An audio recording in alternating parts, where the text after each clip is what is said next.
Hai, sahabat YT Moba. Apa kabar kalian semua? Semoga kalian semua dalam keadaan sehat. Amin. Sebelum melanjutkan ke ceritanya, jangan lupa tinggalkan like, komen, dan subscribe. Karena dengan like dan komentar kalian, yang semakin membuat admin semangat mengupload lanjutan ceritanya.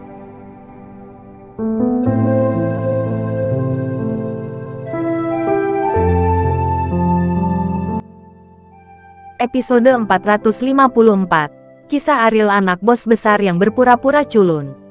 Penjelasan Melissa memberi Ariel pemahaman yang lebih dalam tentang Helen.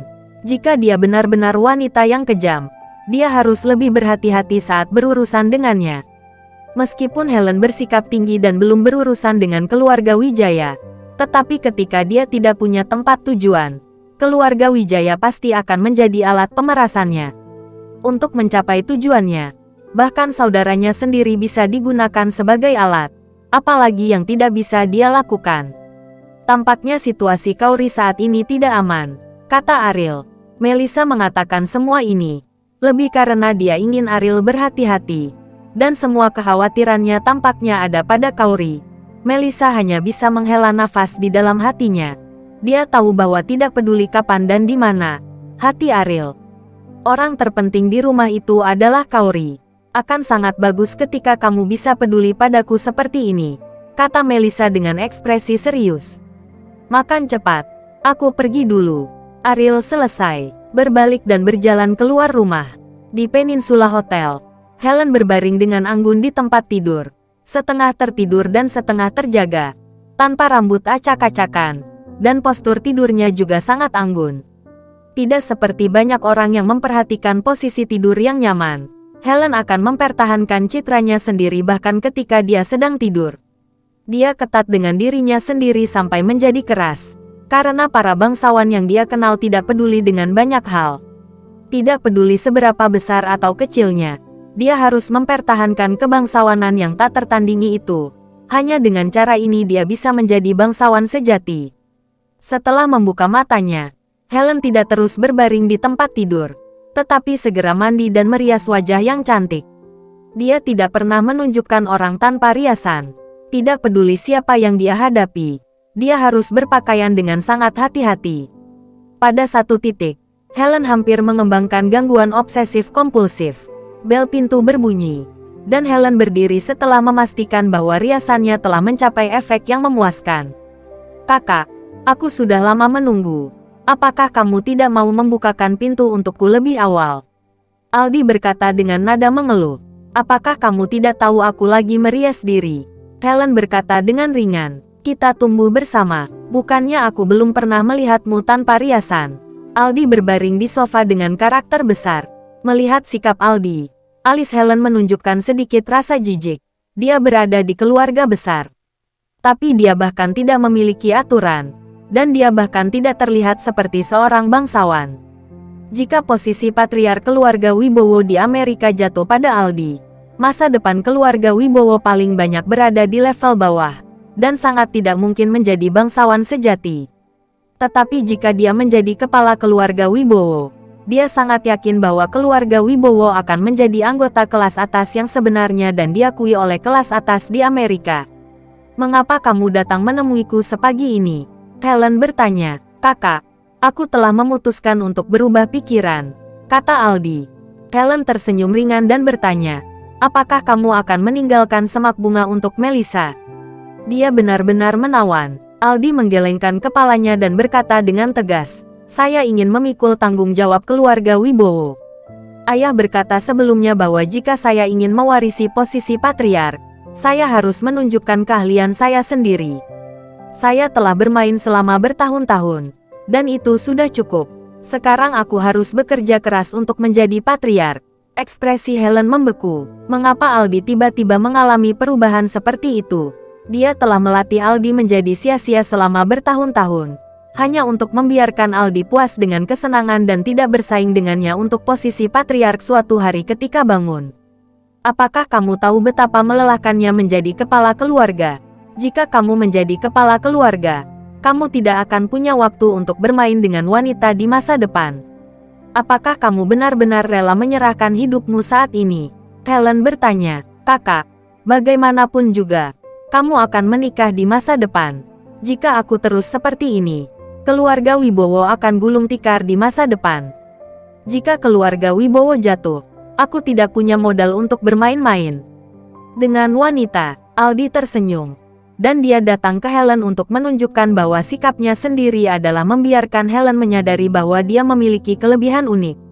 Dia harus memberitahu Helen bahwa ketika dia berencana menjadi kepala keluarga, Helen tidak punya peluang. Kalimat ini membuat mata Helen suram, yang mungkin merupakan bagian paling menyakitkan dari menjadi seorang wanita. Helen tahu betul bahwa karena alasan inilah dia harus melakukan 100 kali lebih baik daripada Aldi agar dapat dikenali oleh orang lain. Posisi patriark bukanlah sesuatu yang dapat diberikan ayahnya kepada siapapun yang dia inginkan, tetapi juga membutuhkan persetujuan dari orang lain.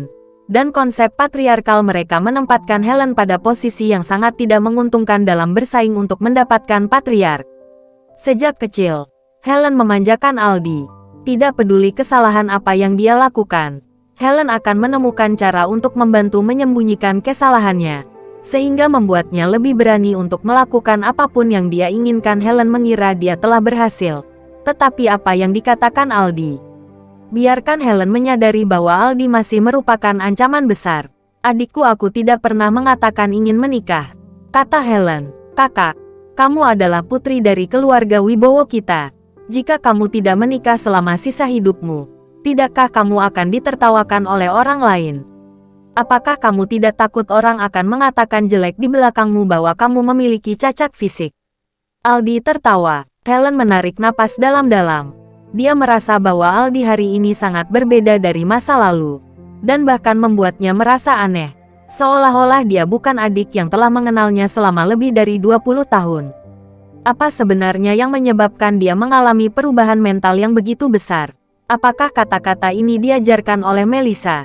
"Bukan," tanya Helen. "Dia adalah seorang wanita. Kualifikasi apa yang dia miliki untuk mengajari saya bagaimana melakukan sesuatu? Meskipun saya sangat menyukainya, dia hanya mainan yang sedikit lebih tinggi dari yang lain dalam pikiran saya," kata Aldi dengan ringan. "Bukan Melissa. Apalagi itu apa alasannya?" Helen tidak dapat memikirkannya.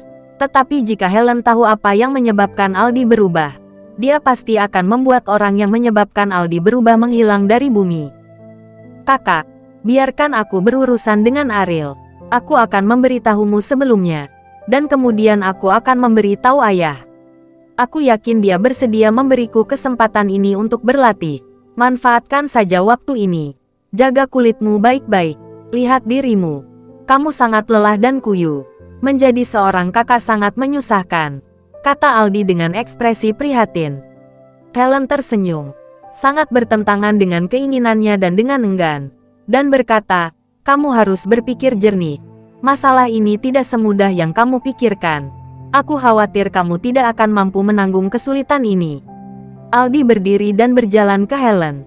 Di belakang Helen, dia meletakkan tangannya di pundak Helen, memijat dan berkata, "Kakak, kamu juga harus membiarkanku menderita kesulitan ini. Kamu telah menderita untukku selama bertahun-tahun. Bagaimana aku bisa tahan membiarkan kamu terus menderita?" Ekspresi Helen suram dan dingin.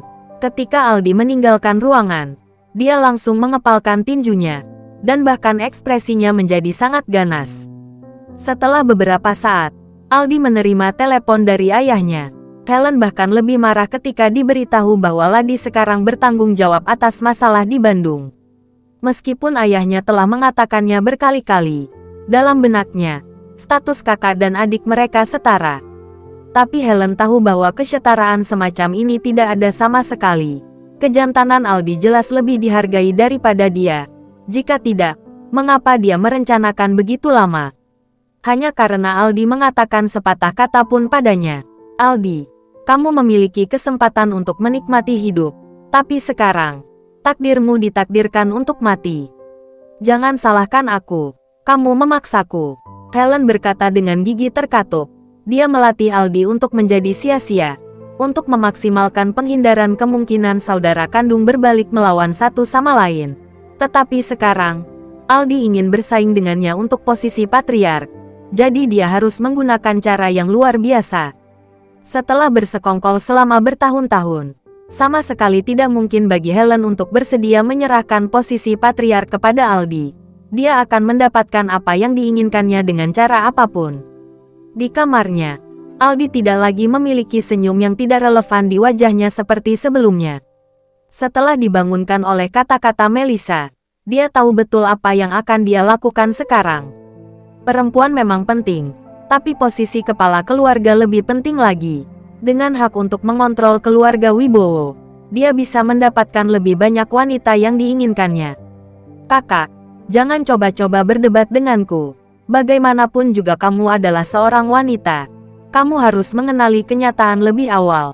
Patriark keluarga Wibowo, sama sekali tidak mungkin seorang wanita menjadi penerusnya. Aldi berkata kepada dirinya. Pada saat ini, pintu yang setengah tersembunyi didorong terbuka, dan Samsir masuk. Aldi bahkan tidak melihatnya, dan berkata langsung, "Aku tahu kamu lebih menyukai kakakku, tapi sekarang hanya ada dua cara di depanmu." Bersambung.